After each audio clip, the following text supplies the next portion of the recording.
আসসালামু আলাইকুম। আমি উসমান হাদি।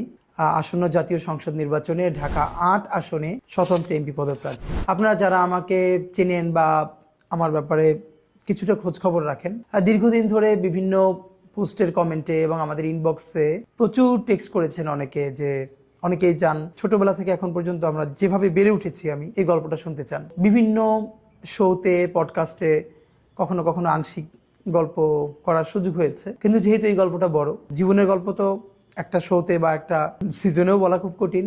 এরপরেও যেটুকুন একান্ত বলা যায়, সিগনিফিকেন্ট গল্পগুলো, সময়গুলো, আমাদের বেড়ে ওঠার গল্প, এটা আপনাদের সাথে শেয়ার করতে চাই।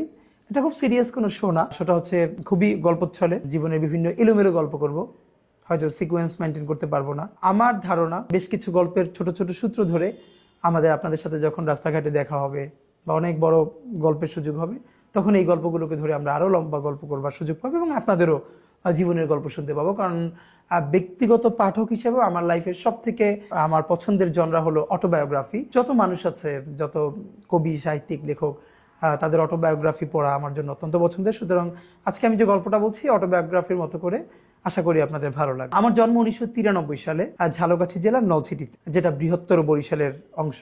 আমার আব্বা আমার নলছিটি উপজেলা শহরের মাদ্রাসার ভাইস প্রিন্সিপাল ছিলেন এবং শহরের খুবই বহুল পরিচিত মসজিদ খাসমহল জামে মসজিদের ইমাম ও খতিব ছিলেন। আব্বা ইন্তেকাল করেছেন 2012-তে এবং আব্বা যখন ইন্তেকাল করেন তখন ধর্মীয় ঘরানার বাইরে অনেকগুলো সামাজিক সংগঠনের সভাপতি ছিলেন এবং আমার কমিউনিটিতে আমার আব্বা অত্যন্ত সম্মানিত একজন আলেম ছিলেন এবং যে অর্থে আমরা অ্যাক্টিভিস্ট বলি, বিভিন্ন সামাজিক অসঙ্গতি এর বিরুদ্ধে আজীবন তিনি আমার কমিউনিটির সব থেকে সোচ্চার এবং প্রতিবাদী মানুষ ছিলেন। তার নাম শরীফ মাওলানা আব্দুল হাদি। আমার উপজেলাতে যে কেউ তাকে হাদি হুজুর নামে চিনবেন আশা করি ইনশাল্লাহ। আমার মা বেঁচে আছেন, তার জন্য দোয়া চাই। আমার মা একজন হাউসওয়াইফ। মায়ের গল্প অন্য একদিন কোনোদিন বলবো, যে মা যেহেতু এখনো আছেন। আব্বার গল্প বেশি বলি এই জন্য বিভিন্ন জায়গায়, যে আব্বা নাই তো, যে যখন থাকে না তার অনুপস্থিতি বেশি টের পাওয়া যায়। এই জন্য হয়তো দেখবেন আমি কখনো সুযোগ পেলে আব্বার গল্প এই জন্য বলি, যে এছাড়া আমার ব্যক্তিগত জীবনে আব্বার ইম্প্যাক্ট ভীষণ ভীষণ প্রভাব আমার জীবনে, আমাদের ভাই বোনদের জীবনে। আমরা 6 ভাই বোন, আমি সবার ছোট। আমার সবার বড় বোন, তার হাজব্যান্ড তিনি একটি মাদ্রাসার প্রিন্সিপাল নলছিটিতেই। তারপরে আমার বড় ভাই ডক্টর মাওলানা আবু বকর সিদ্দিক। আমি ইচ্ছে করি আজকে খুব একদম খুঁটিয়ে খুঁটিয়ে বলছি, যাতে করে আপনারা আর কোনো মানে না থাকে যে এই ব্যাপারটা জানতে পারলে ভালো হতো। ডক্টর মাওলানা আবু বকর সিদ্দিক, উনি বরিশাল শহরে বাঘিয়া আলামিন কামিল মাদ্রাসার প্রিন্সিপাল এবং বাংলাদেশের অত্যন্ত কয়েকটা খুব দৃষ্টিনন্দন এবং গুরুত্বপূর্ণ মসজিদের একটি হচ্ছে বাইতুল আমান জামে মসজিদ বরিশালে, যেটা সারা বাংলাদেশ থেকে মানুষ ওখানে নামাজ পড়তে যান অনেকেই, তো সেটারও খতিব। তারপরে আমার বোন, যার বাসায় থেকে আমি, তিনি ঢাকাতেই থাকেন এবং আমার দুলাভাই একটি প্রাইভেট ফার্মে জব করেন দীর্ঘদিন ধরে। আমার এই বোনের বাসা থেকে আমি মূলত ঢাকা বিশ্ববিদ্যালয়ে পড়াশোনা করেছি। তারপরে আমার আরেকজন বোন, তিনি শিক্ষক, নলছিটিতেই থাকেন। তারপরে আমার আরেক ভাই, তিনি হচ্ছেন ইন্টারন্যাশনাল মেডিকেল ট্যুরিজম করেন, ঢাকাতেই থাকেন। এবং সর্বশেষে আমি। গল্পচ্ছলে এই জন্য বলা যে আলহামদুলিল্লাহ আমার পরিবারের যদি এক কথায় বলি, আমার পরিবারের মানে আমরা 6 ভাই বোন, আমার আব্বা আম্মা, এর বাইরে আমার নানার কথা যদি বলি, তিনি পুরো বরিশালের একজন বিখ্যাত আলেমী দ্বীন ছিলেন। দেওবন্দ থেকে উনি পড়াশোনা শেষ করে বরিশালের একটি বড় মাদ্রাসার মুহাদ্দিস ছিলেন। দক্ষিণবঙ্গে ওনার হাজার হাজার স্টুডেন্ট আছে এবং উনি খুবই সম্ভ্রান্ত একজন আলেম ছিলেন বরিশাল শহরের। আমার নানার দিকের মানে মায়ের দিকের যত আত্মীয় স্বজন, আমার বাবার দিকের, আমার দাদা বাড়ির যত আত্মীয় স্বজন, মানে আমাদের পরিবারটা পুরো একটা শিক্ষক পরিবার। এই জন্য বলা যে আমার মানে আমরা 6 ভাই বোন, আমার আব্বা, তারপরে আমার দুলা ভাইয়েরা, এরা তো ম্যাক্সিমামই টিচারের বাইরেও আমার চাচা, ফুপা, এদের প্রায় সবাই শিক্ষক। আবার আমার নানা বাড়িরও আমার খালুরা, আমার মামারা, এরাও প্রায় সবাই শিক্ষক। সেই হিসেবে একদম মানে আমাদের পুরো জার্নিটাই একটা শিক্ষক পরিবারের সাথে, শিক্ষক পরিবারে বেড়ে ওঠা। পড়াশোনার ক্ষেত্রে একটু যেটা বলা যে আমি জীবনে যদি খুব ব্লেসড, আল্লাহ তাআলার ভীষণ রহমত প্রাপ্ত একজন আমি মনে করি। এই জন্য কারণ আল্লাহ অনেককেই ভালো পরিবার দেয়, ভালো শিক্ষা প্রতিষ্ঠান হয় না। আবার ভালো পরিবার এবং শিক্ষা প্রতিষ্ঠান হয়, অনেকের জীবনে খুব ভালো বন্ধু হয় না। আমি সম্ভবত আল্লাহর সেই সব রহমত প্রাপ্ত বান্দাদের একজন, যার প্যারালালি আমি জীবনের শ্রেষ্ঠ 3টা জিনিস পেয়েছি। প্রথমত আমার পরিবার। এই জন্য বলা যে মানে শুধু পরিবার না, যে আমার আজকের যে গ্রুমিং, আজকের যে বেড়ে ওঠা, এর বুনিয়াদটা পরিবারে। শুধু পরিবারে না, চর্চাটা ভীষণভাবে। এরপরে আমার শিক্ষা প্রতিষ্ঠান, যেটা নিয়ে একটু পরে লম্বা গল্প করব। এর সাথে আমি যাদের কথা আজকে বলতে চাই, আমার বন্ধুরা। সেই ছোটবেলা থেকে আজ পর্যন্ত আমি এত ভালো বন্ধু জীবনে পেয়েছি, যারা এখন অনেকেই সারা বাংলাদেশের অনেকে ইউনিভার্সিটির টিচার, ডাক্তার, ইঞ্জিনিয়ার, বিভিন্ন জায়গায় অনেকে চাকরি বাকরি করছেন, যে যার জায়গায় খুব বেশি দেশের জন্য কন্ট্রিবিউট করছেন। তো আমার বন্ধুরা, এবং ছোটবেলা থেকে আজ পর্যন্ত যারা আমাকে ভীষণ ভীষণ ভীষণ ভালোবাসে, সাপোর্ট করে।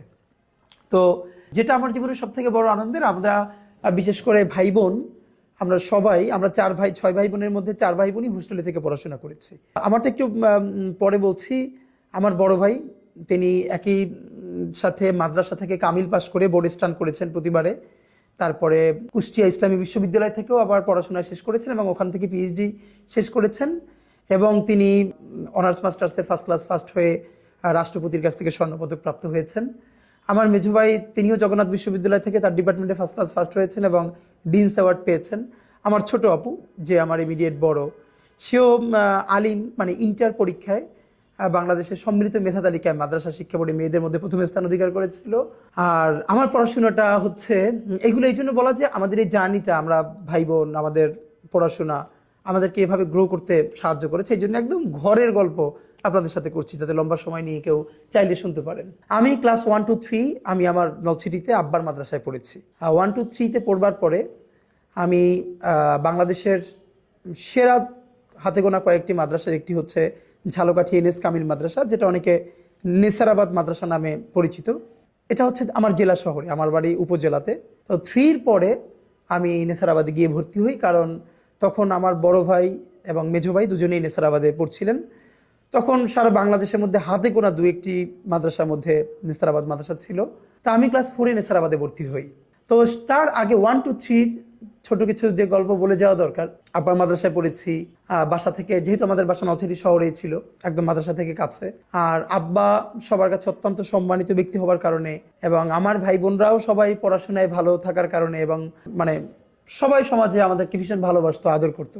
আমরা ভীষণ স্নেহ পেয়ে বড় হয়েছি পুরো সোসাইটির। তো আমি এখন যে গল্পটা সবথেকে আমার জন্য গুরুত্বপূর্ণ, সেটা হলো এই যে অনেকেই জিজ্ঞেস করে যে আমাদের এই যে আজকে পলিটিক্যাল কনসাসনেস এটা গ্রো করলো কিভাবে। আমি এটা অনেকবার বলেছি বিভিন্ন সাথে, আজকেও বলি, যে আমার পলিটিক্যাল গ্রুমিং এর সাথে বিএনপির নামটা ভীষণভাবে জড়িত।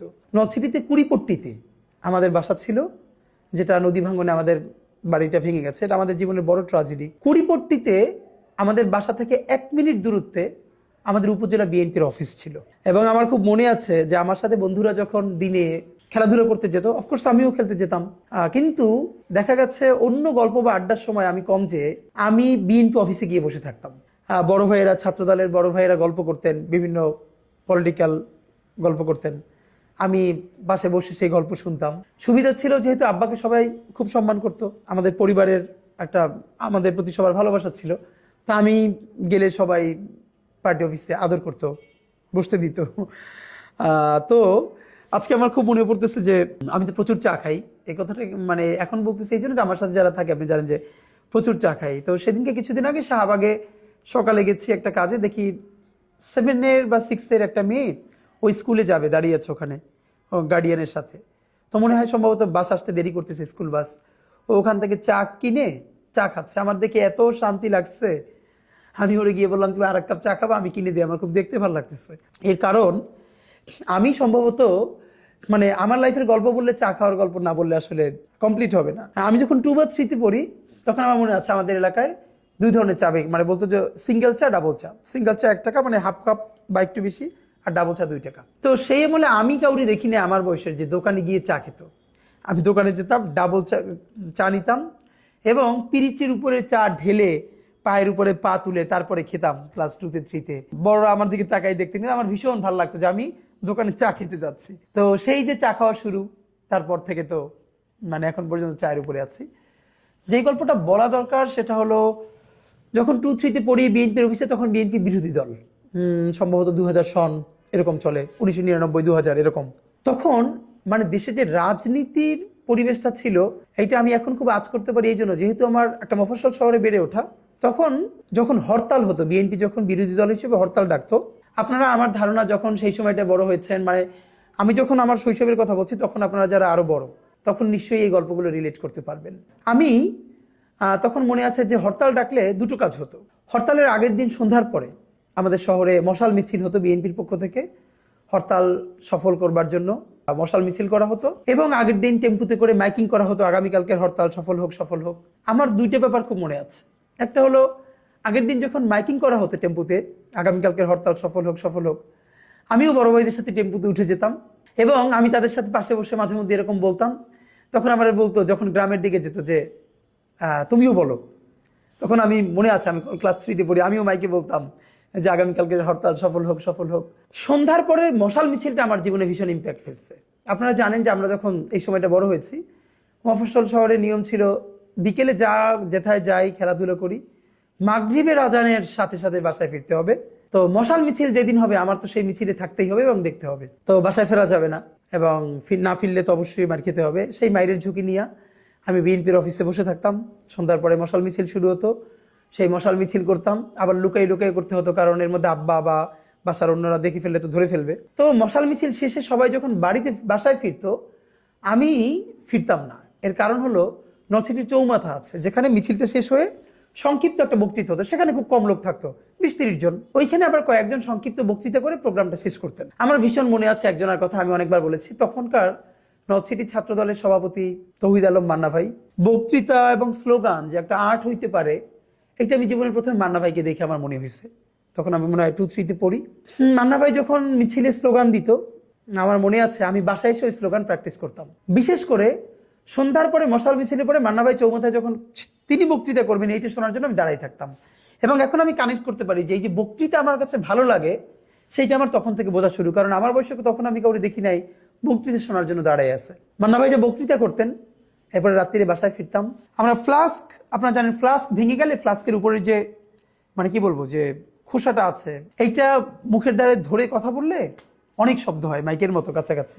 আমার মনে আছে যে আমি বাসায় ফিরে সেই মিছিল, স্লোগান, বক্তৃতা এগুলো প্র্যাকটিস করতাম। পরের দিন যখন হরতালে পিকেটিং শুরু হতো, আমাদের বাসার সামনে যে শুরু হতো, যেহেতু বিএনপি অফিসের সামনে, তারা হাঁটতো রাস্তায়, তো আমিও তাদের সাথে বের হতাম। তো এই গল্পটা আপনাদের এই জন্য বলা যে এই যে মিছিল, মিটিং, স্লোগান, মশাল মিছিল আমার বাসার পাশে বিএনপি অফিস হওয়ার ফলে আমাকে ভীষণ আন্দোলিত করেছিল। এবং এমনভাবে আন্দোলিত করেছিল, আমি যখন সম্ভবত ক্লাস 4 বা 5-এ পড়ি, তখন 2001-এর জাতীয় নির্বাচন, যে নির্বাচনের মধ্য দিয়ে বিএনপি 4 দলীয় জোট ক্ষমতায় আসে, তখন আমি সব থেকে ক্ষুদে অ্যাক্টিভিস্ট। এলাকায় বন্ধু বান্ধবদেরকে নিয়ে প্রচুর ধানের শীষের মিছিল দেই। আমাদের ওখানে তখন বিএনপির পক্ষ থেকে নির্বাচন করলেন ইসরাত সুলতানা ইলেন ভুট্টো। উনি বিএনপির প্রার্থী হলেন, ভুট্টো সাহেবের স্ত্রী। এবং উনি যখন নলছিটিতে এরকম একটা সভা করলেন, তো যেহেতু আমার এলাকার সবাই জানে যে আমি এইরকম মিছিল দেই, বক্তৃতা করি, তো আমি সেই সমাবেশে গেছি। কে যেন বলে উঠলো যে হাদি হুজুরের ছেলে, ওরে স্টেজে উঠাই দাও, ও বলবে। এবং সবাই আমার ধরে উঠাই দিল। ছোটবেলা থেকে আমার মধ্যে ভয় জিনিসটা ছিল না, এবং আমি বিএনপির ধানের শীষের জন্য একটা বড় বক্তৃতা করে ফেললাম। দুটো ব্যাপার ছিল, হাদি হুজুরের ছেলে, এই জন্য সবাই তো এমনিতেই ভালোবাসতো। তো আমার মনে আছে যে ইলেন ভুট্টো খুশি হয়ে আমাকে, টাকার পরিমাণ মনে নাই, কিন্তু একটা ভালো অঙ্কের টাকা গিফট দিচ্ছিলেন স্টেজে বসে, এবং সেইটা নিয়ে বন্ধু বান্ধবদেরকে নিয়ে আবার মিছিল করে করে বাসায় ফিরে আসছি। তো এই মিছিল, মিটিংটা, স্লোগান ছোটবেলা থেকে আমাদের জানিয়েছে। আমার উপজেলায় যারা আমাকে চেনে, তারা সবাই এই গল্পগুলো জানে, আমাকে রিলেট করতে পারবেন নিশ্চয়ই। এরপর আমি তো নেসারাবাদে ভর্তি হয়ে গেলাম, তখন সম্ভবত 2000 বা 2001 সাল, ক্লাস যখন 4-এ পড়ি। আমি নেসারাবাদে ভর্তি হওয়াটা আমার জীবনের সব থেকে এরপরে টার্নিং পয়েন্ট। সেই গল্পটা আপনাদের সাথে করতে হবে অনেক কারণে। বাংলাদেশ মাদ্রাসা শিক্ষা ব্যবস্থা, মাদ্রাসা সম্বন্ধে আমাদের ধারণা, এবং আমার যে কালচারাল লড়াই এর সূচনা, এই গল্পটা শুনলে আপনারা নিশ্চয়ই কিছু একটা রিলেট করতে পারবেন। আমি আপনাদেরকে নেসারাবাদের গল্প বলবো, যখন আমি ক্লাস 4-এ ভর্তি হলাম।